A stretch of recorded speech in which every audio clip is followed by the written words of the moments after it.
What's up? It's your boy Carcino here, and let's talk about it. This is the truth between the beef between Havoc and Prodigy of Mobb Deep versus Havoc and Prodigy of South Central Cartel. Now, here's the main thing about the two is that people thought like they never heard of each other, or they never knew each other. It's just a coincidence that there's two Havoc and Prodigies. Oh man. Man, oh man. So from the beginning, so in South Central Cartel, for those who don't remember them, y'all probably remember LV. LV, who was definitely singing on Gangsta's Paradise. Before that, he was singing on the South Central Cartel's album and stuff like Gang Stories, and all that stuff and Gas We Trust and all that. But they had an album before that because Def Jam was gonna put them out, and Russell Simmons is like, I was gonna put them out on our record and distribute it on Def Jam. We just distribute the record because the first album they put out, it was basically whack. It didn't even chart. When they came back, got with LV and made it, more where back in that time it was the West Coast was running things. So the pendulum had swung deep to the West Coast, gangster rap. So '94, when they came out, by having LV singing on the hook, like they made it more sound like some G Funk type of music, So and Gats We Trust was a lot more different, a lot more polished than their first project they came out with, The Madness. So anyway, even back then, they was like, yo, we the first Havoc and Prodigy. We the real one. You know what I'm saying? South Central Cartel, when asked about it later on in life, they was talking about it, man. And they was just like, man, people, we just gonna take it as that. People gonna do what they do. But one guy was named something else, and they called him Havoc the Mouthpiece. And they called him, his name is spelled Protege. But he was like, nah, it's Prodigy. And that's Little Prodigy. It was Big Prodigy and Little Prodigy. That's what he calls it. Now, everybody was like, why'd you spell it like Protege? So it was always a problem when it came to these two. So in '93, they decided to come out with their own, do their own little thing. So what they did was like, you know what, we're gonna break off and do our own little gig and get hot on our own. So when they came out with the album Havoc and Prodigy, man, do you realize these dudes was gonna come out with Havoc and Prodigy? And there was a problem because in the source, it's the first time anybody ever seen Havoc and Prodigy name. They was poetic prophets, and that was Mobb Deep. So Mobb Deep was the poetic prophets. That was their name. And it says it in there, Havoc and Prodigy. That was their name. Now, because they was unsigned hype, don't mean that they were gonna be who they was. Like they was gonna actually sign and blow up. So it's like everybody saw the unsigned hype, and they decided, you know what? These dudes ain't gonna get hot. We gonna take their name, and that's exactly what happened. They stole their name, Havoc and Prodigy. They just thought that was dope. So these dudes come out solo. They come out Havoc and Prodigy. You know what I'm saying? When they put their solo album out, it's a deliberate rip off of character. So they had the Jack the Rapper in like '94, I think. And I was like, I think it was 94. If I'm wrong, I'm sorry. You know, timelines are screwed up. But definitely,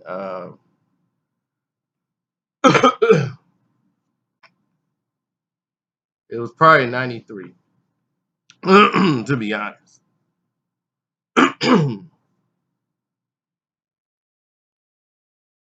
So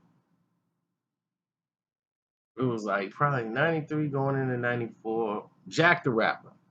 Anyway, forget it. Around 93, 94 time. And they was doing the Juvenile Hell with Mobb Deep coming out. And they had the promotion for it. And Mobb Deep is deep. They hanging out with Primo. They're hanging out with who else? Some other dudes was there, like Grand Puba, I think was there. A lot of MCs was there, mostly from the East Coast, and then there was some West Coast dudes there, but wasn't that many. And once they saw, they was like, "Dude, that's them other Havoc and Prodigy." He's like, "Man, I'm sick of these clowns, man. I just saw them, man. They trying to bite out it, man. You know." Pete was like, "Man, I'm telling you, by the end of the day, man, I'm gonna end up approaching them, man. I won't talk to him." So Half was like, "Nah, man. Let's let that go." Like Half, like, "Man, let that go. Let's put our energy in our project. You know what I'm saying? What we doing? We here to promote Juvenile Hell." So they there to promote Juvenile Hell, and back then everybody used stickers. So you would put a sticker up and put stickers on people's book bags, and they had the Juvenile Hell little sticker. People were sticking up trying to promote the album. And by this time, P was getting towed up. So he was like, "Man, you know what? Man, F this, man. I'm gonna go out here and puff a square, man." So he went out there, smoked the square, whatever, had a shot. And he's like 16, 17 years old. He was like, "Man, you know what?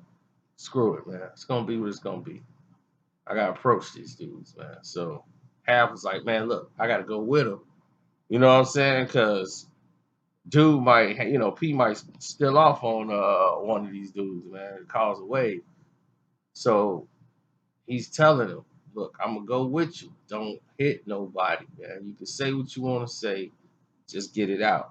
So he walked up to him. They was like, "Hey, what's up, man?" And he was like, "Look, man, y'all, there's only one Havoc and Prodigy, and that's us. Man, y'all stole our lit." He said it in the S word. So he's like, "Look, y'all stole our it, man. Look, y'all gonna go and y'all gonna change y'all names, man."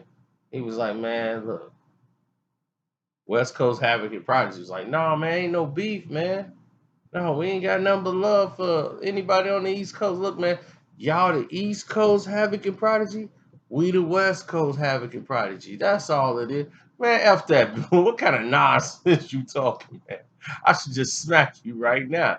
So, so that's when P grabbed him like, "No, man, dog, it ain't no beef, man. It's all love, man. Y'all just the East Coast version, we the West Coast version. That's all it is."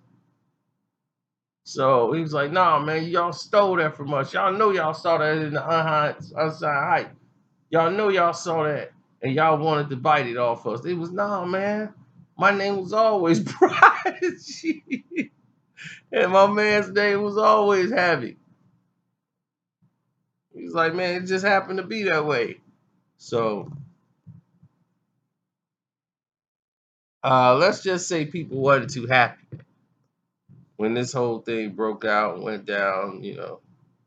So anyway, Juvenile Hell didn't hit, of course. So when 95 rolled around, they came out with the Infamous record. And Infamous blew up. And when I mean blew up, I mean blew up. And y'all already know what the Infamous did. I mean, that's how y'all, the majority of the world, heard of Mobb Deep.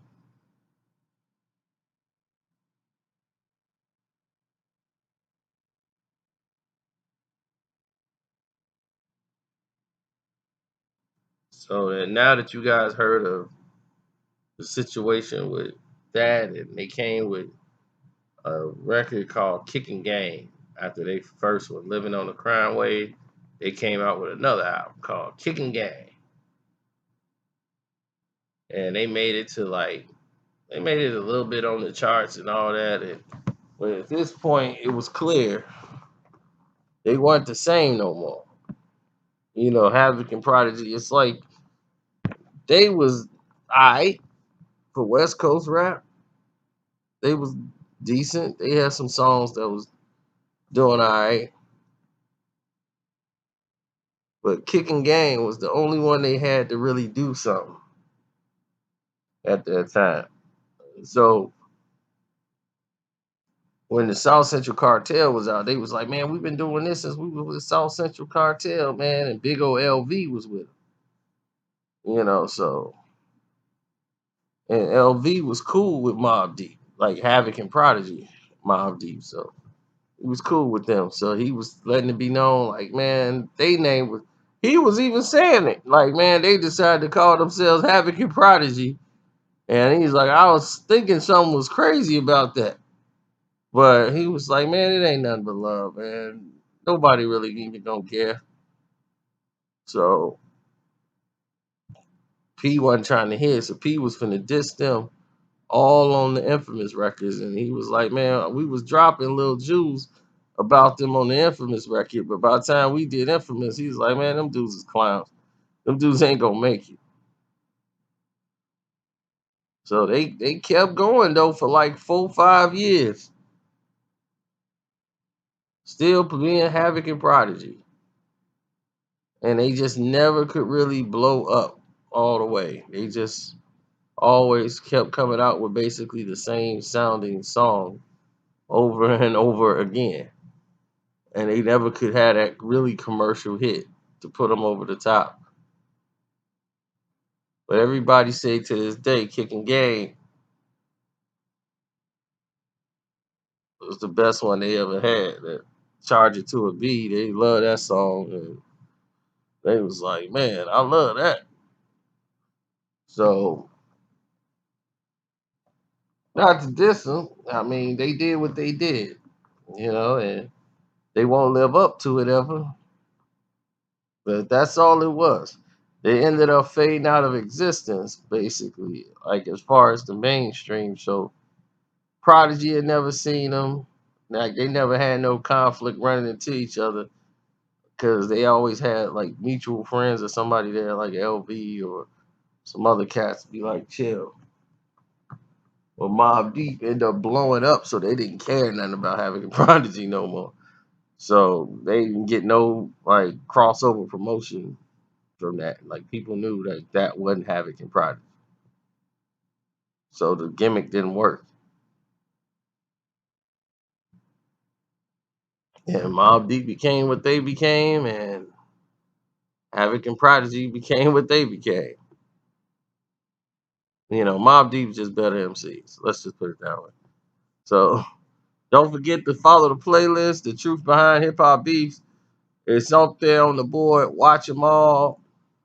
Learn. You'll love them. And hit the notification button, all those wonderful things. And I'm out.